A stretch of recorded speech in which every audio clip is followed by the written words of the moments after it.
आपण पाहत आहात लोकप्रबोधन, सर्वसामान्य जनतेचा हक्काचा न्यूज चॅनल। सांगली मिरज व कुपवाड महापालिकेने घरपट्टीत तिप्पट वाढ केल्याच्या निषेधार्थ वंचित बहुजन माथाडी ट्रान्सपोर्ट व जनरल कामगार युनियनने तीव्र नाराजी व्यक्त केली। वाढीव घरपट्टी तात्काळ रद्द करावी, अन्यथा जन आंदोलन छेडण्याचा इशारा देण्यात आला। नागरिकांवर अन्याय करणाऱ्या प्रशासनाविरोधात कायदेशीर लढाही उभारला जाणार असल्याचे पदाधिकाऱ्यांनी सांगितले। आयुक्त यांना वाढीव घरपट्टीच्या संदर्भात निवेदन देण्यासाठी उपस्थित आहोत। महानगरपालिकेने नागरिकांना विचारात घेऊन माफक घरपट्टी देणं आवश्यक होतं, परंतु भांडवलशाहीच्या जोरावर भांडवली घरपट्टी लादून नागरिकांचं या ठिकाणी शोषण करण्याचं काम महानगरपालिका करत आहे।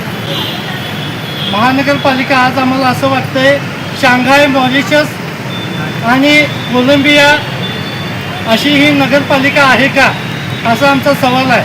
म्हणून आज आम्ही सन्माननीय नगर सचिव यांनाही एक पत्र दिलेलं आहे। त्यामध्ये ही महानगरपालिका बरखास्त करून या महानगरपालिकेची ग्रामपंचायत करा अशी आमची मागणी आहे। महापालिका स्थापन झाल्यापासून आज तागायत नागरी समस्यांकडे या महानगरपालिकेनं कोणत्याही प्रकारचं लक्ष दिलं नाही।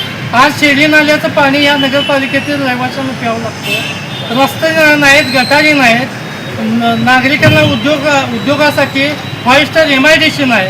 तिथले राजकर्ते काय करतात आणि प्रशासन काय करतं, हा फार मोठा गंभीर प्रश्न निर्माण झालेला आहे। जर आम्हाला उचित या ठिकाणी घरपट्टी लागू झाली नाही तर आम्ही भविष्यामध्ये तीव्र आंदोलन या ठिकाणी छेडण्याचा इशारा देत आहोत। जनतेच्या हक्कासाठी आंदोलन मागे घेणार नसल्याची ठाम भूमिका संघटनेने मांडली।